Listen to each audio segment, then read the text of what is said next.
Et si l'on vous démontrait que ce que vous croyez être Noël dans votre esprit n'est pas vraiment ce que Noël est en réalité? Et si je vous prouvais que Noël a été attaché au christianisme avec l'intention illusoire de faire en sorte que ceux qui suivent le christianisme adorent Satan? Et si cela vous montrait que vous étiez systématiquement amené à prendre part chaque année à ce rituel satanique appelé Noël et que vous étiez responsable de l'autonomisation des forces démoniaques et que vous ne saviez même pas. Ça a l'air fou, n'est-ce pas? Je sais. Mais rien ne paraît vraiment ce qui semble être. Vous voyez, le problème est que vous ne posez pas de questions, mais vous vous contentez de faire comme d'autres. Vous avez été programmé pour aller avec le système en place.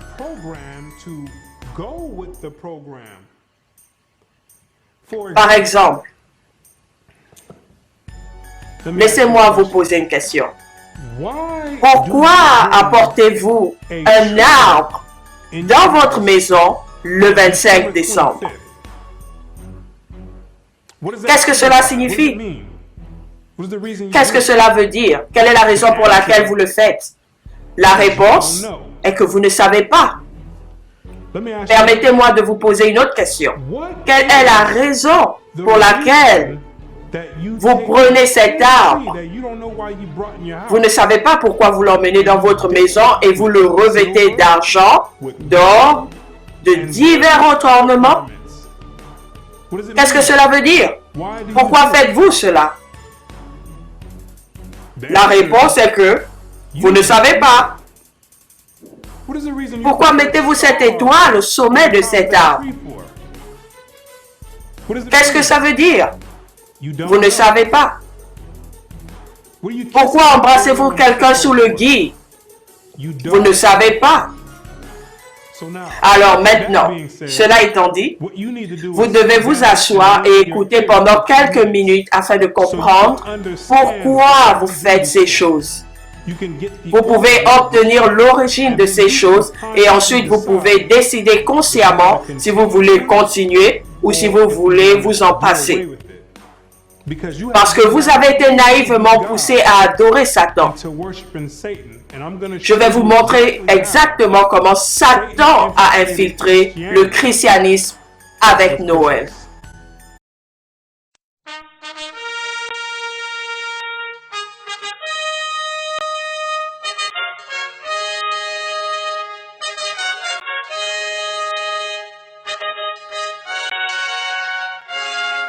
Une annonce, et comme vous le savez, nous sommes à quelques jours seulement, une dizaine de jours, de cette fête abominable qu'ils appellent la fête de Noël. Une fête diabolique qui n'est nulle part dans la parole de Dieu dans la Bible.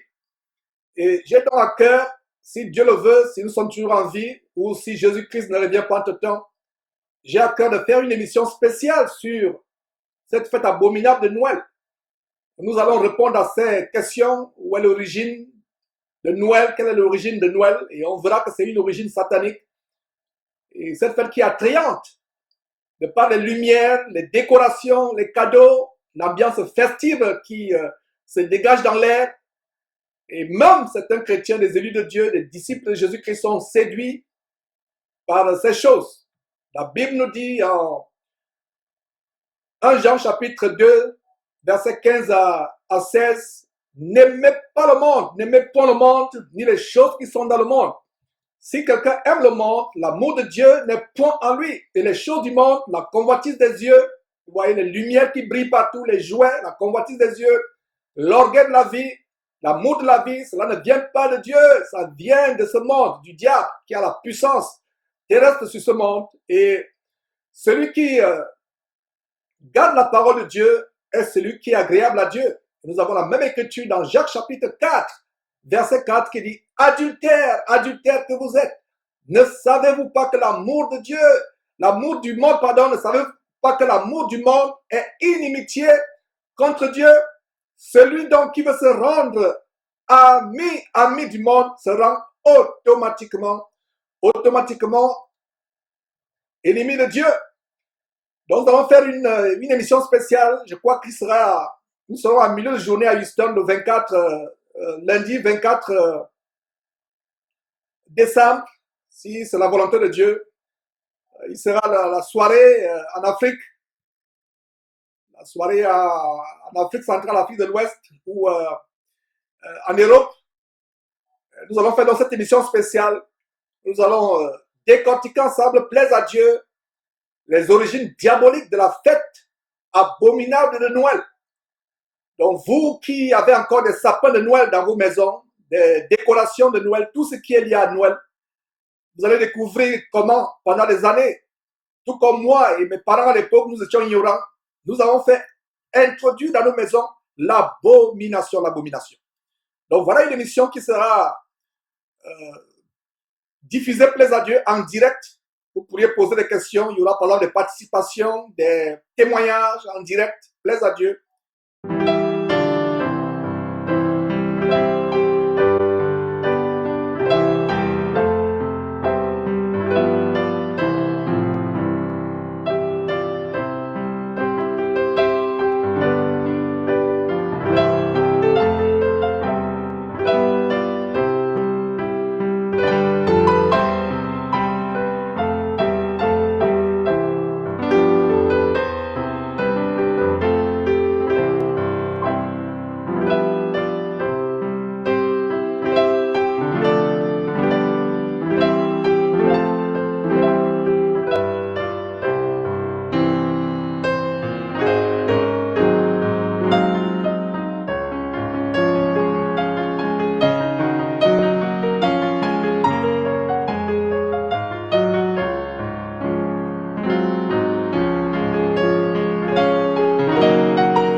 L'origine du 25 décembre. Les fêtes de Rome sont innombrables, mais 5 des plus importantes peuvent être élucidées. Ce jour de Noël, la fête de l'Annonciation, Pâques, la nativité de Saint Jean et l'Assomption. Chacune d'entre elles peut être prouvée être babylonienne. Et d'abord, en ce qui concerne la fête en l'honneur de la naissance du Christ ou Noël, comment se fait-il que le festival ait lieu le 25 décembre? Il n'y a pas un mot dans les Écritures sur le jour précis de sa naissance ou le moment de l'année où il est né.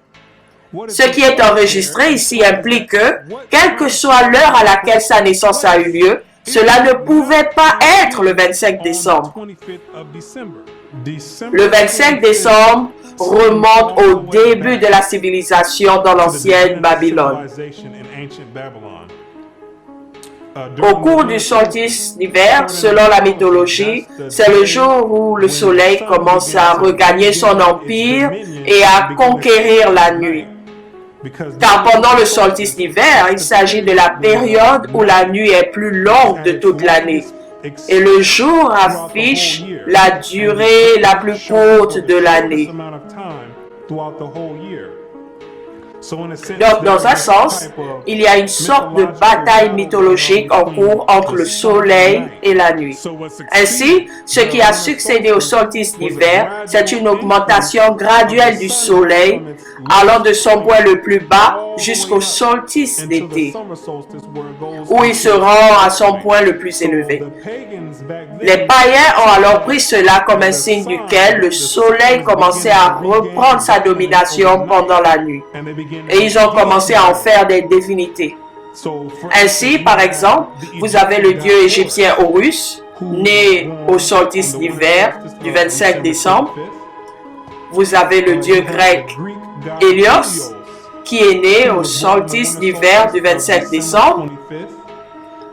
Vous avez le dieu gréco-romain Apollo, né le 25 décembre. Vous avez le dieu hindou Mitra, qui est également né le 25 décembre. Et vous avez le démon de tous les démons, la divinité nommée par tous après Nimrod, qui, après la mort de Nimrod, fut élevé au titre de Dieu par sa mère Sémiramis et prétendit être devenu le Dieu Soleil. Il est également né le 25 décembre. La vérité cachée. Les érudits savent et tous les membres de l'élite savent que le 25 décembre a toujours été utilisé comme un jour païen pour invoquer les esprits et les démons.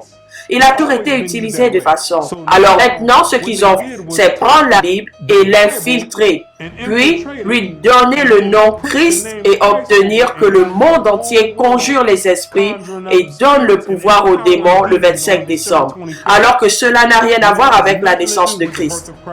Au moment où l'ange a annoncé sa naissance aux bergers de Bethléem, ils nourrissaient leurs troupeaux de nuit dans les champs. Maintenant, il ne fait aucun doute que le climat de la Palestine n'est pas aussi rigoureux que celui de ce pays. Mais même là, même si la chaleur du jour est considérable, le froid de la nuit de décembre à février est très pénible. Et il n'était pas coutume pour les bergers de la Judée de surveiller leurs troupeaux dans les champs vers la fin octobre. Ce que la Bible dit, c'est qu'au moment de la naissance du Christ, les bergers nourrissent les troupeaux et les font paître la nuit. Tous ceux qui ont un esprit de discernement peuvent vous le dire, qu'il n'y a aucun moyen pour les bergers d'être dehors pendant l'hiver pour paître le troupeau dans le froid extrême. La Bible ne justifie pas une naissance hivernale, car il n'y a aucune chance que les bergers soient dehors paissant les troupeaux en plein hiver quand il fait très froid. J'habite en Floride où les hivers sont doux.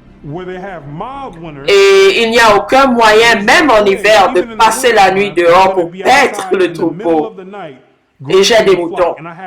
Il n'y a aucun moyen que je vais aller paître le troupeau. Ils vont devoir attendre jusqu'au matin. À la naissance de Christ, chaque femme et chaque enfant devaient se faire recenser dans la ville à laquelle ils appartenaient. Et certains pour cela faisaient de longs voyages. Mais le milieu de l'hiver n'était pas propice à un tel recensement, en particulier pour les femmes ayant des enfants. Par conséquent, le Christ ne pouvait pas être né dans la profondeur de l'hiver. Et au moment de la naissance du Christ, Marie et Joseph ont dû retourner dans leur ville pour être recensés. Les Romains avaient été installés des publicains dans toute la terre d'Israël pour que les Israélites viennent et leur rendent hommage. Il n'y a pas moyen dans le monde pour que les Romains aient établi une période de recensement pendant le mois d'hiver. Parce qu'à l'époque, il n'y avait pas de voiture ni d'endroit où vous pouvez entrer avec un appareil de chauffage. Les gens devaient marcher à tout moment et n'avaient pas de radiateur. Donc, en plein hiver, lorsqu'il fait très froid, ce ne serait ni avantageux ni opportun de faire venir tout le monde pour obtenir un recensement dans la ville.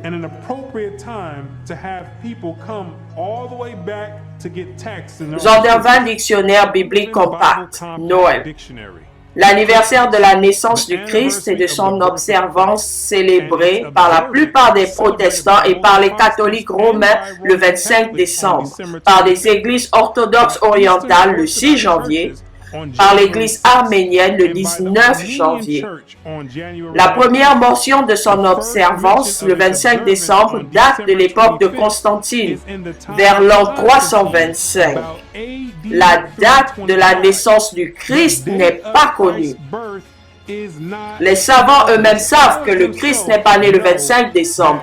Ils le savent déjà. C'est une réalité pour eux. Mais le gouvernement demande aux prédicateurs de sortir et de vous raconter un mensonge fabriqué, de vous enseigner et de participer à des rituels sataniques pendant qu'ils observent, car ils connaissent déjà la vérité. Et pendant que vous êtes ici en train d'invoquer des démons, ils se mettent à rire de vous, à en profiter et à prendre le pouvoir. Constantin lui-même savait, quand il l'a inventé, que Christ n'était pas né le 27 décembre. Il savait que c'était un rituel païen qui était transmis des Babyloniens aux Égyptiens jusqu'aux Grecs, aux Romains. Tout ce qu'ils allaient faire, c'était de mettre ensemble, de faire croire à tous les chrétiens qu'ils adoraient Christ, alors qu'ils savaient pertinemment que cela n'avait rien à voir avec la naissance de Christ. Le système gouvernemental d'aujourd'hui sait que ça n'a rien à voir avec Christ, mais il ne va rien dire. Ils l'écrivent dans les livres, ils ne diront rien parce que vous invoquez des esprits et donnez le pouvoir aux forces démoniaques qui régissent la terre. Comment alors l'Église romaine a-t-elle fixé le 27 décembre comme jour de Noël? Pourquoi donc, bien avant le 5e siècle et bien avant l'ère chrétienne, une fête était célébrée parmi les païens? À cette époque précise de l'année, en l'honneur de la naissance du fils de la reine des cieux babyloniens, pendant le temps des Romains, ils ont eu une célébration pendant le même temps de décembre appelée les Saturnales,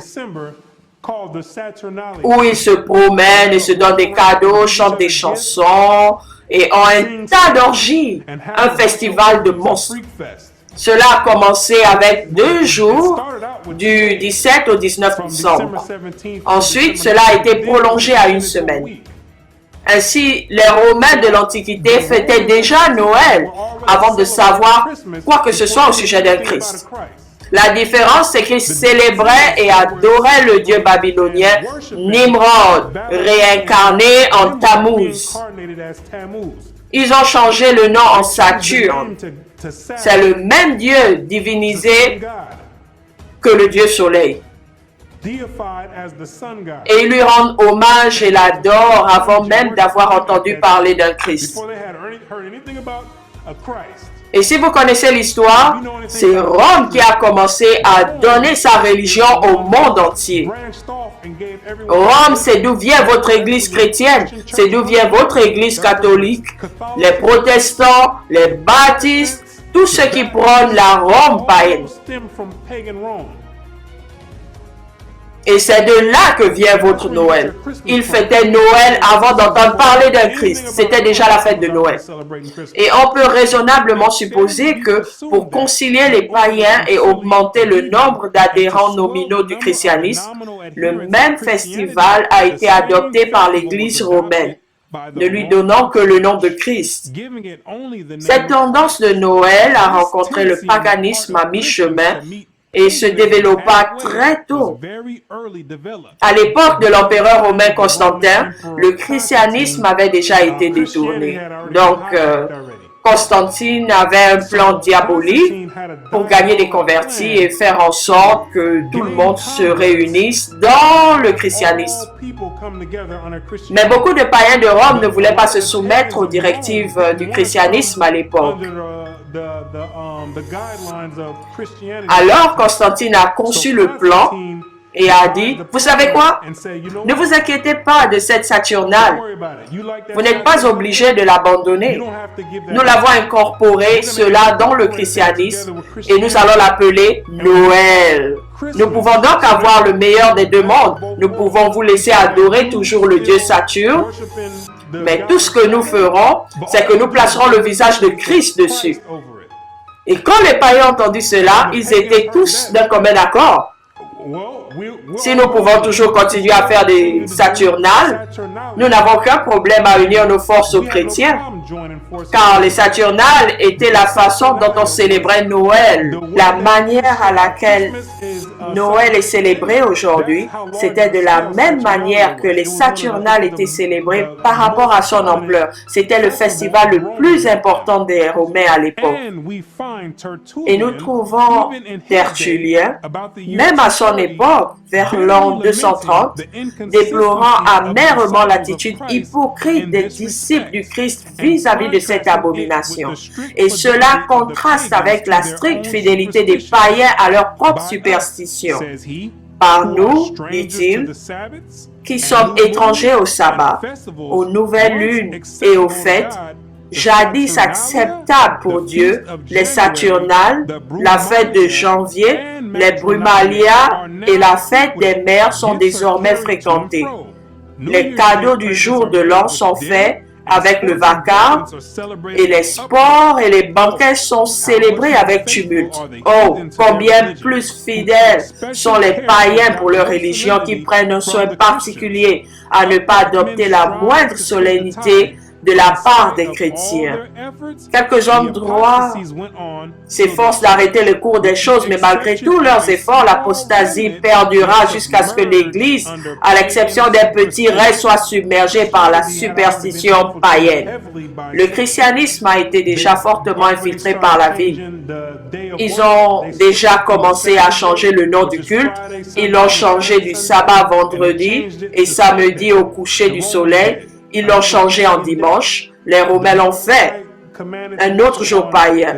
Le Très-Haut a commandé d'adorer le sabbat et c'est ce qu'ils ont fait. Les Israélites l'ont fait à l'époque de Christ. Constantine a fini de le changer et de lui ajouter des jours païens dimanche, culte du soleil. Ils avaient déjà commencé à changer les doctrines. Ils avaient quelques hommes de bien qui en ont fait confirmer la véritable doctrine du Christ et sa véritable essence. Et après un certain temps, le christianisme a été inondé de rituels et coutumes païennes, de sorte que les hommes qui ont défendu la doctrine originale ont fini par être inondés parce que les païens étaient déjà plus nombreux dans l'Église chrétienne. Noël était à l'origine un festival païen, cela ne fait aucun doute. La période de l'année où les cérémonies avec lesquelles elle est encore célébrée prouvent son origine. En Égypte, le fils d'Isis, titre égyptien de la reine des cieux, est né à cette époque même, l'époque du solstice d'hiver. Le nom même par lequel cette fête est communément connue parmi nous, jour de Noël, prouve bien son origine païenne et babylonienne. Noël est le nom chaldéen qui désigne un bébé ou un petit enfant.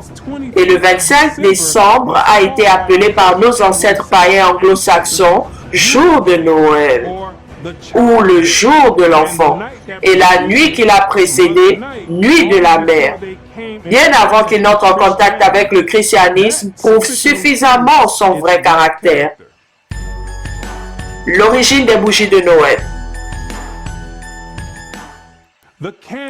Dans certaines parties de l'Angleterre, les bougies allumées la veille de Noël et utilisées aussi longtemps que durent les fêtes sont allumées de la même manière par les païens à la veille de la fête du dieu babylonien afin de l'honorer. C'était l'une des particularités distinctives de son culte d'avoir à allumer des bougies en cire sur ses autels. L'allumage des bougies. Quand vous et votre famille vous réunissez, souriez, allumez des bougies, oui, ça veut dire quelque chose. L'ancienne coutume babylonienne commémorant et vénérant la naissance de Nimrod, Satan lui-même. Les gens pensent que ces coutumes ont surgi de nulle part, alors qu'elles existent depuis le début des temps et qu'elles ont inondé et ont trouvé leur chemin jusqu'à la société moderne. Les mêmes coutumes sont reprises, mais avec un autre nom.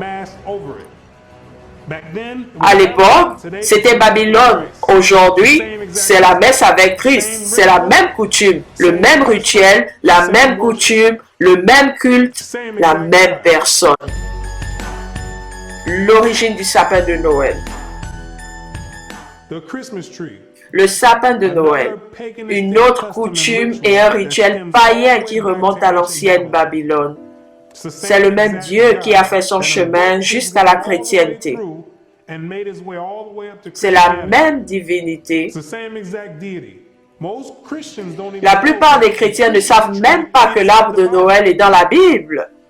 Dieu condamne le sapin de Noël. C'est une abomination. Il vous dit de ne pas vous amuser avec en tant que chrétien qui avait lu la Bible.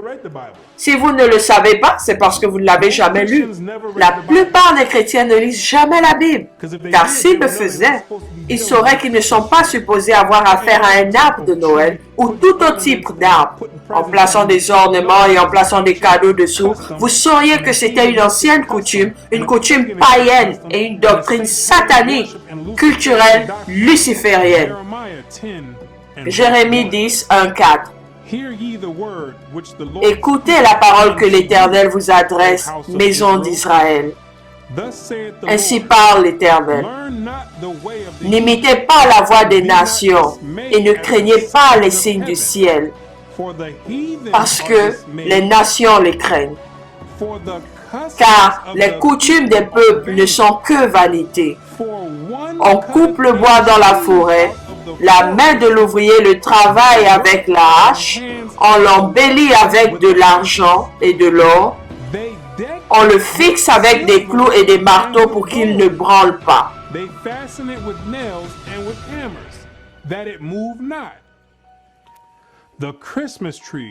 Le sapin de Noël, maintenant si courant chez nous, était tout aussi commun dans la Rome païenne et l'Égypte païenne. En Égypte, cet arbre était le palmier. À Rome, c'était le sapin. Le palmier nommé comme le Messie païen par Baal Tamar, le sapin se référant à lui comme Baal Berith. La mère d'Adonis, le dieu soleil et la grande divinité médiatrice se seraient mystiquement changés pour devenir un arbre. Ainsi, Rome primitive avait qualifié le palmier Baal Tamar et le sapin Baal Berith, qui, si vous comprenez quoi que ce soit au sujet de l'origine religieuse, vous saurez que ce sont tous les mêmes dieux provenant de l'ancienne Babylone. Le culte de Nimrod réincarné après sa mort, après avoir été déifié par sa mère Sémiramis. Il est devenu connu sous le nom de Baal, puis est devenu connu sous le nom de Baal-Zébul ou Belzébul. Et lorsque vous lisez la Bible, il s'agit du démon le plus gradé des forces démoniaques. Luc 1,15. Mais quelques-uns dirent, c'est par Béelzébul, le prince des démons, qu'il chasse les démons. Il est le chef démon de toutes les légions qui se trouvent sous lui. Ainsi, lorsque vous avez cet arbre dans votre maison, le sapin de Noël, vous faites face à un haut niveau de culte satanique, que vous le sachiez ou non. Vous traitez directement avec Satan lui-même en participant à ce rituel satanique que vous pratiquez chaque année. Vous invoquez des esprits, vous les invoquez directement. Cet arbre est le portail direct avec Satan lui-même et avec Béelzébul.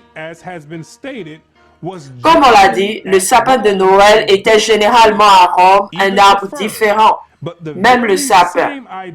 Mais la même idée était impliquée dans le palmier, car cela symbolisait secrètement le nouveau-né en tant que Baal Berith, Seigneur de l'Alliance,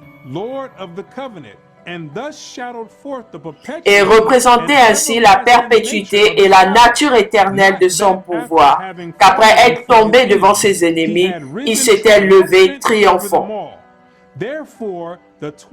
Par conséquent, le 25 décembre, jour qui a été observé à Rome comme le jour où le Dieu victorieux est réapparu sur la terre et qui s'est tenu le demi-jour du soleil invaincu.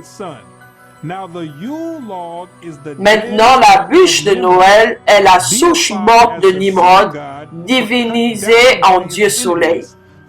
mais réduite par ses ennemis, le sapin de Noël Nimrod, le Dieu tué, revient à la vie.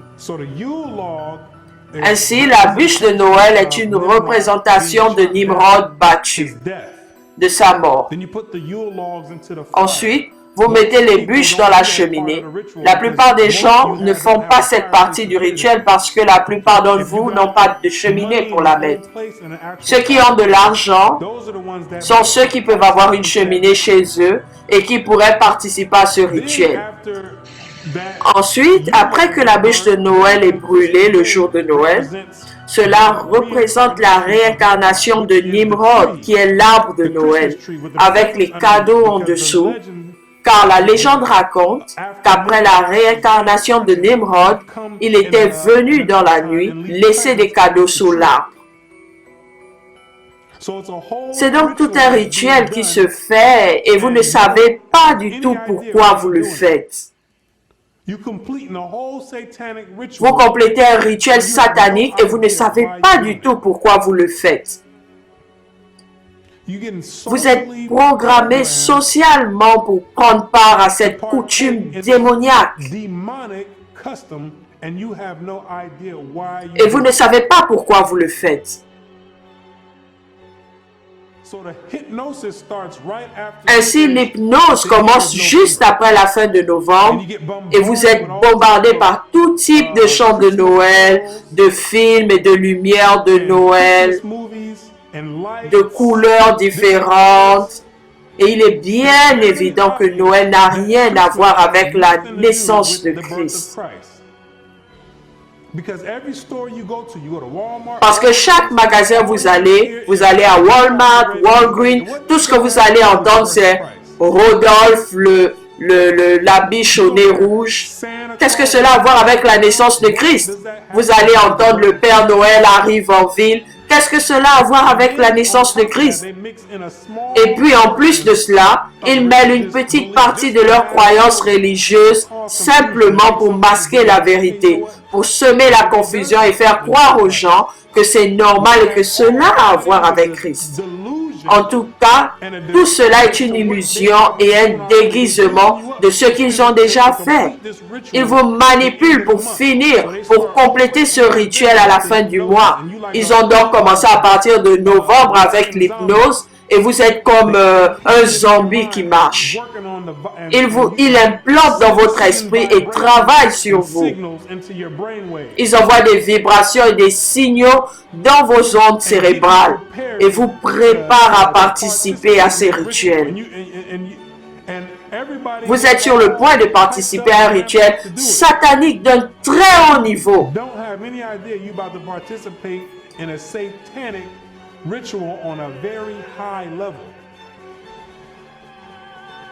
Et les chrétiens parlent d'eux, vont remettre le Christ à Noël.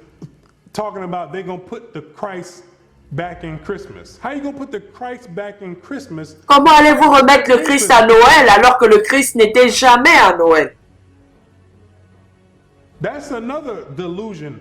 C'est une autre illusion de voir les gens penser qu'ils font quelque chose de bien. Essayer de laisser les gens rationaliser dans leur esprit pour la raison qu'ils sont sur le point d'aller faire ce rituel. Eh bien, je peux peut-être simplement dire que c'est le culte de Christ. Non, ce n'est pas l'adoration de Christ. Cela n'a rien à voir avec Christ et c'est évident. Lorsque vous regardez à la télévision, vous allez voir le Père Noël, vous allez voir Rodolphe, vous allez voir les bonhommes de neige. Qu'est-ce que cela a à voir avec Christ? Comme il a été mentionné précédemment, Constantine a mélangé le paganisme avec le christianisme. Et le paganisme a fini par surpasser toute la doctrine du christianisme. Il a inondé la doctrine chrétienne de sorte qu'il ne reste plus de traces de l'origine réelle de la doctrine chrétienne. C'est essentiellement ce qui s'est passé.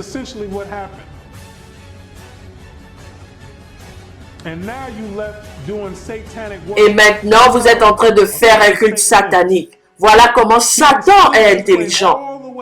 Il va se faufiler jusqu'au christianisme. Et personne ne prendra jamais le temps de regarder et de dire que vous savez quoi? Laissez-moi trouver ce qui ne va pas. Tout le monde cherche Satan quelque part, alors qu'il est ici, qu'il a son siège et son quartier général dans le christianisme. Et il montre à tout le monde. Apocalypse 12:9. Et il fut précipité, le grand dragon, le serpent ancien appelé le diable et Satan, celui qui séduit toute la terre. Il fut précipité sur la terre et ses anges furent précipités avec lui. Quand il opère dans le christianisme sans tabou, il vous fait fêter Noël, Thanksgiving, la Pâque, la Saint-Valentin, toutes les coutumes babyloniennes, le culte satanique, les rituels et un niveau démoniaque élevé. Maintenant, avec ce qui a été dit, la plupart des gens vont encore participer à ce rituel. Ils vont tout dire. Ils vont essayer de rationaliser dans leur esprit, de se faire une excuse pour essayer de dire que, oh, attendez, je le fais à cause de la famille. Non, vous ne le faites pas à cause de la famille, vous le faites parce qu'ils manipulent les ondes cérébrales et vous font penser que vous devez faire la cérémonie ou bien les gens vont vous regarder comme des fous. Ils commencent à vous adoucir avec des chants de Noël. Tout le monde commence à agir de façon amusante à l'approche de Noël. Tout à coup, tout le monde a cette humeur généreuse et est gentil et on veut faire des câlins et des bisous. Pourquoi? Parce qu'ils vous programment psychologiquement pour agir de la sorte et donner. Ils vous préparent lentement. Ils vous préparent à participer à ce rituel pour que vous soyez fidèles à la fin du mois, le 25 décembre. Vous serez là, assis avec toute la famille à ouvrir des cadeaux et vous allez le faire au nom de Satan déguisé en Noël, pensant que c'est un culte au Christ. Quand ça n'a rien à voir avec cela. Tout le monde devient sympa et amical pour la saison des fêtes et de fin d'année. Qu'en est-il du reste du mois? Pourquoi personne n'est vraiment gentil? Parce que Noël est un niveau démoniaque élevé. Et l'élite le sait et vous fait participer à cela. Comme je l'ai dit, la plupart des gens vont encore le faire et c'est bon. Écoutez, si vous voulez aller célébrer Noël et adorer Satan directement à un niveau élevé, cela ne me pose aucun problème. C'est votre problème. Je n'ai rien contre ça. Mais le Dieu très haut, lui a un problème avec cela. Parce que tu peux vivre comme tu veux, t'amuser autant que tu veux, ouvrir autant de cadeaux que tu veux, décorer autant d'arbres, mettre autant d'étoiles au sommet de ces arbres, embrasser autant de monde sous le gui que tu veux. Peut-être le faire toute ta vie, ça n'a rien à voir avec moi. Mais une fois que vous entrez dans l'atome et que votre esprit retourne au Très-Haut, vous devez vous tenir face à lui-même. Et je peux vous dire tout de suite que vous ne voulez pas lui faire face en ayant célébré et adoré Satan. Hébreux 10, 31. C'est une chose terrible de tomber entre les mains du Dieu vivant. Parce que tu vas devoir répondre pour ça.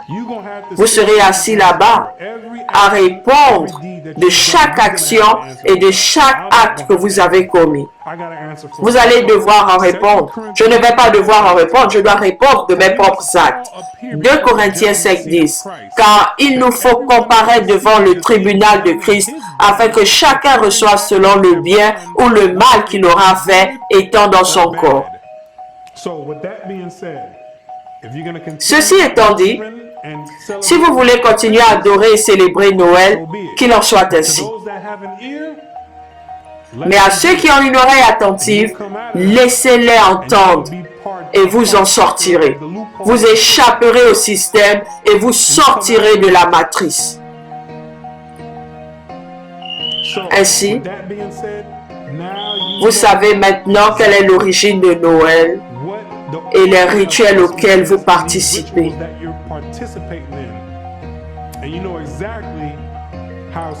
Et vous savez exactement comment Satan a infiltré le christianisme avec Noël. Il est temps de faire un choix.